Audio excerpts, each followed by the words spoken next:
Valak had a habit of looking at the world longer than others. He could stop by a crooked tree and think about how it fought the wind.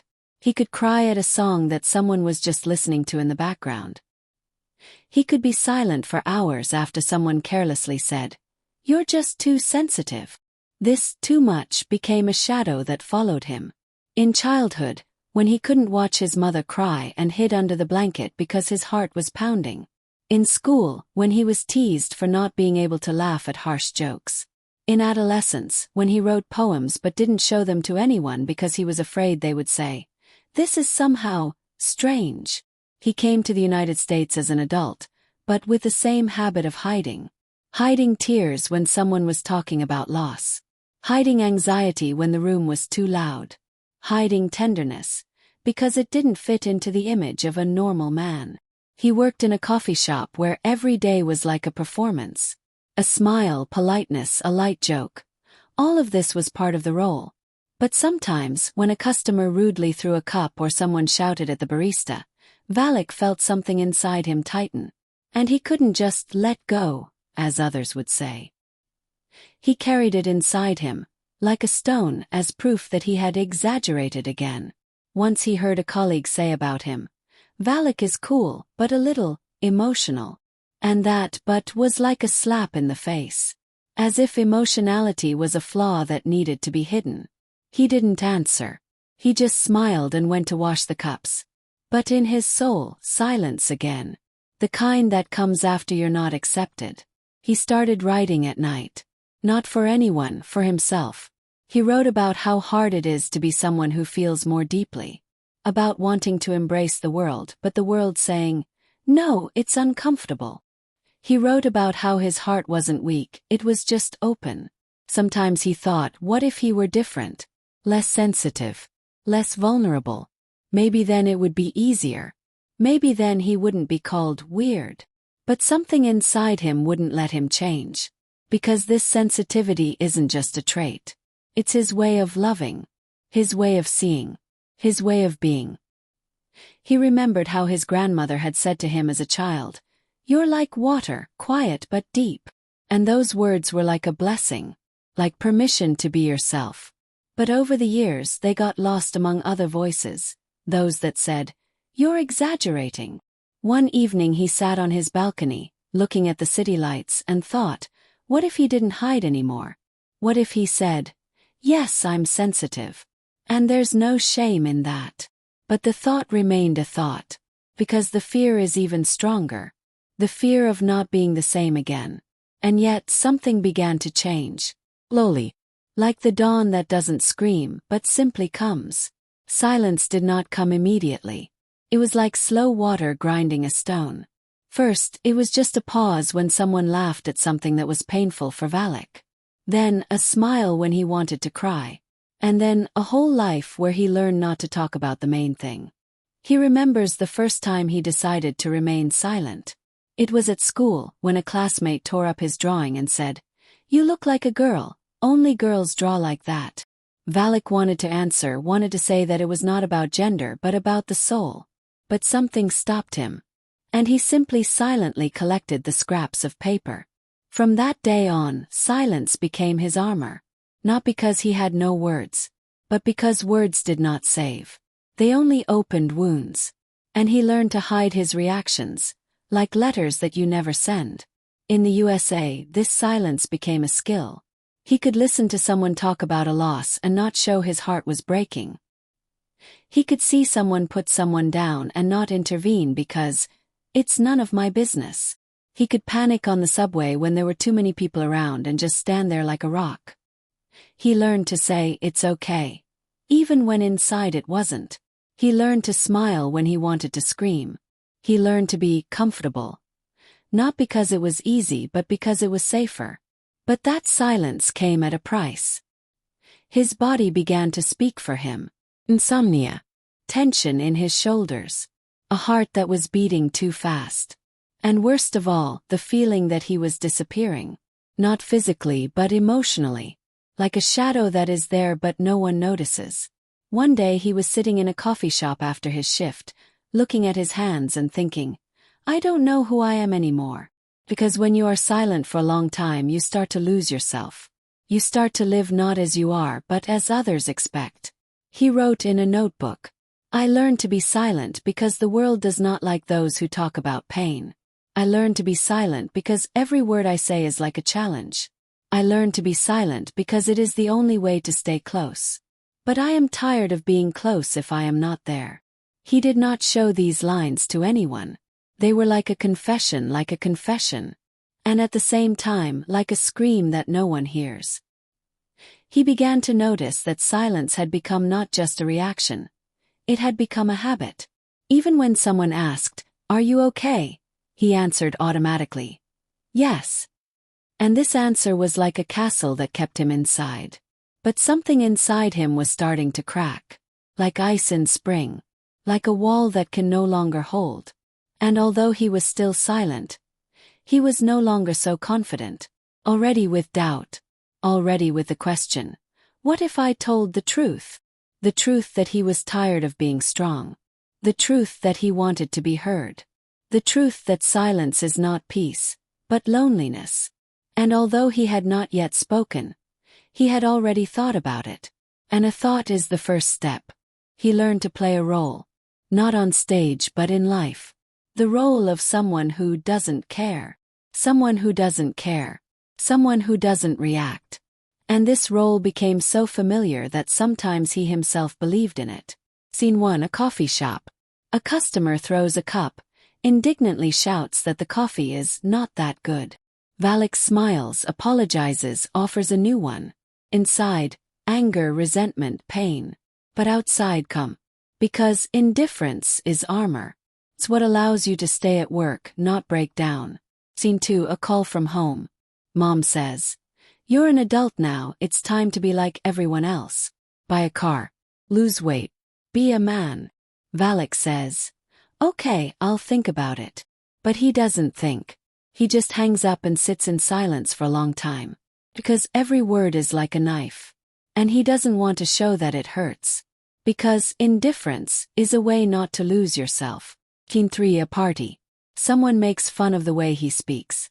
Someone says, "You're too soft for a man." He laughs along with everyone. But the laughter is empty. Because inside is shame. And a desire to disappear. But he stays. Because indifference is a mask he's learned to wear. He began to notice that this role had side effects. He began to feel less. React less. Live less. Because when you constantly play the indifferent one, you start to become one. And it's scary. Because you lose not only your emotions but also yourself. He wrote in a notebook, "I played indifferent because the world doesn't like those who feel. I played indifferent because it allowed me to be around.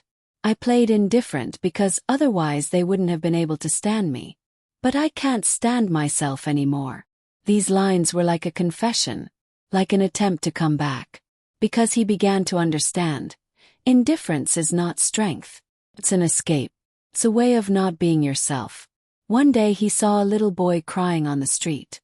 People were passing by. Someone said, "Don't cry, you're a boy." And Valak stopped. He sat down next to him.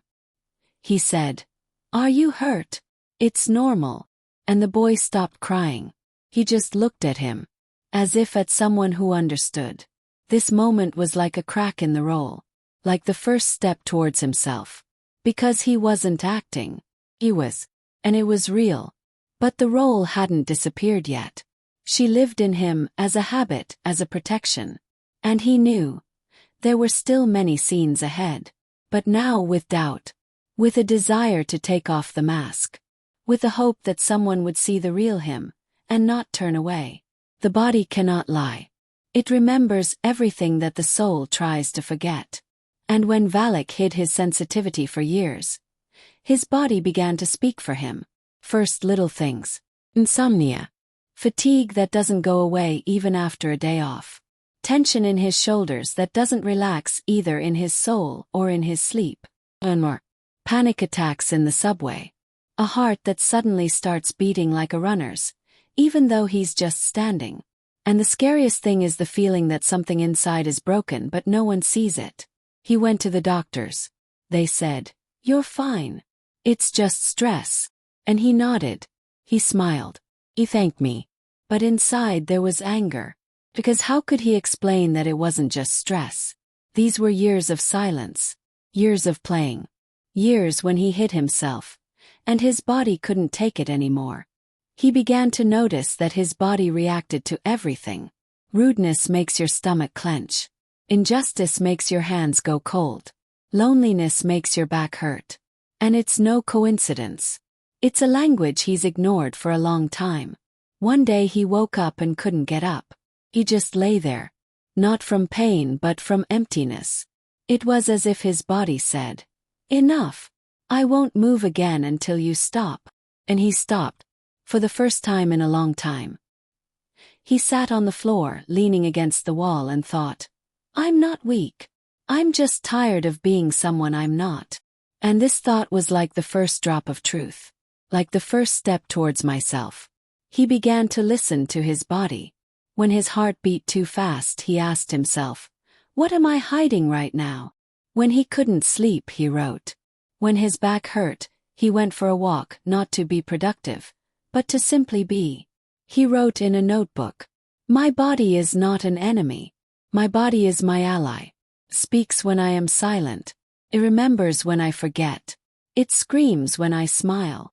These lines became his prayer, his way of returning, because he understood. Sensitivity is not just emotions. It is a body that reacts. It is a heart that does not want to be a stone. It is skin that remembers touches that were not there. And although he did not yet speak out loud, he was already listening. He listened to himself. He listened to his body. He listened to the silence in which the truth was finally beginning to sound. And the truth was simple. He was not created to hide. He was created to feel. Yulia appeared unexpectedly. Not as a rescue but as a mirror. She did not ask, "Why are you like this?" She simply was. And in her presence, for the first time, Valak did not want to put on a mask. They met in the library. She was looking for a book about emotional intelligence. He was looking for a collection of poems. They picked up the same one by chance. They smiled. And something about that smile was genuine. Like permission to be themselves. Their first conversations were cautious. Like two people afraid to scare away the silence. But Yulia spoke as if every word was an invitation. She wasn't afraid of pauses. She wasn't afraid of depth. And Valak began to open up. He told me about how he hid his sensitivity. How he played indifferent. How his body screamed when his soul was silent. And he expected, as always, to be called too emotional. But Yulia said, "It's not a flaw. It's your strength." He was silent. Because he didn't know what to say. Because no one had ever told him that.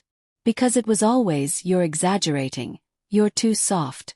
You're not what you should be." And here, strength. She explained. You see what others miss. You feel what others hide. You react not because you are weak, but because you are alive.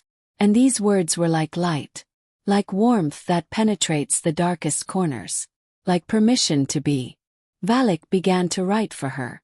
Not as for a reader, as for someone who understands. His poems became deeper, more honest. He no longer hid his tears in metaphors. He wrote directly. About pain. About tenderness. About the fear of being yourself. Yulia read and said, "This is beautiful. This is real." And he believed. Because her eyes did not lie. One evening they were sitting on a bench, and Valak said, "I am afraid that if I show myself completely, I will be left." Yulia answered, "I am afraid that if you do not show yourself, you will leave yourself." These words were a turning point. Because he understood. Hiding is not protection. It is self-destruction.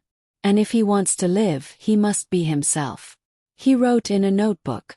Yulia said, "This is not a flaw." And I began to believe. That my sensitivity is not a burden, but a wing. That my emotionality is not weakness, but music. That I am not an exaggeration, but depth. He did not hide these lines. For the first time he posted them on social networks. And he received not condemnation but gratitude. People wrote, "This is about me. This is what I was afraid to say. Thank you for not being silent." And he understood. When you stop hiding, others also begin to come out of the shadows.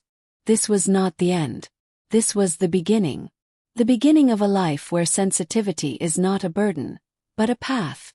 He did not wake up a different person. There was no magic, no dramatic, "From today I am changing." There was something quiet, like the morning light that does not ask permission, but simply comes. Valak began to live differently. Not loudly, not demonstratively, simply without a mask. He no longer said, "Everything is fine," when it hurt. He said, "It's hard for me."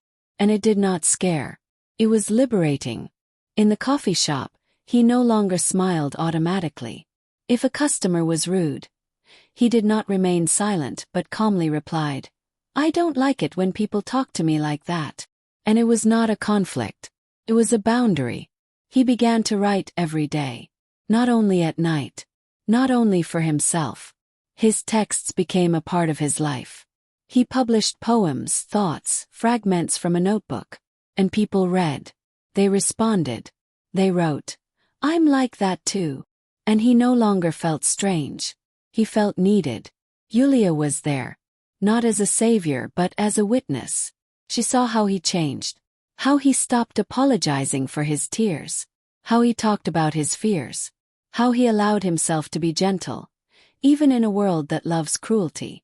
One day he said, "I'm no longer hiding. I'm no longer playing. I'm no longer silent when something hurts. I'm no longer pretending that I don't care." And it wasn't a declaration. It was a fact. 'Cause he lived like that every day. He began to notice how his body was changing. Less tension. More breathing. Deeper sleep. His heart was calmer. Because when the soul doesn't hide, the body doesn't have to scream. He wrote in a notebook, "I am not made to be comfortable. I am made to be real. My sensitivity is not a flaw, but a language. And I no longer translate it into indifference." He began to speak honestly to his mother. Not rudely but honestly. He said, "I do not want to live by other people's standards." And although she did not always understand, she no longer pressured. Because she saw, he was not weak. He was steadfast. And this steadfastness is not in rigidity, but in truth. He began to build a life where sensitivity is not a shadow, but light. Where emotions are not shame but a guide. Where he is not a role but a person. And although fear still came sometimes, it no longer controlled him. Because Valak learned to be with him. Like a guest who comes but does not stay. It was a new life. Not ideal, but real. He no longer asked himself, "Why am I like this?" Now he asked, "What can I create with who I am?" Sensitivity ceased to be a burden. Became a tool. Like a brush for an artist. Like a voice for a singer. Like a light for someone who had lived in darkness for a long time. Valak began to write not only for himself. His texts became part of a community. People read, shared, wrote. It helped me not to break. It reminded me that I was not alone. It gave me permission to be myself. And he understood. His sensitivity was a bridge. Between him and those who were also afraid. Who were also hiding. Who also thought that emotions were weakness. He created a series of videos where he read his poems. Without music. Without editing. Just voice and silence. And this silence was deeper than any soundtrack. Because it allowed people to hear themselves. Yulia helped with the design. Together they chose colors, fonts, frames. But most importantly, she was there. As a reminder. Authenticity is not loneliness. It's connection. One day he received a message. "I showed your video to my mom." She cried. She said it was the first time she understood me. And it was more than a like. More than a view. It was proof. Sensitivity makes a difference. He wrote in a notebook. "My sensitivity is not a flaw. It's my gift. It's what allows me to see pain as an invitation to tenderness. It's what makes me alive, even when the world wants to make me comfortable.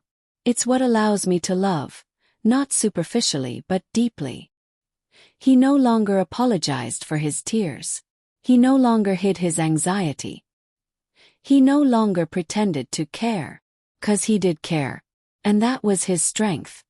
He learned to say, I am sensitive, I am emotional, I am vulnerable, and I am not afraid of it anymore.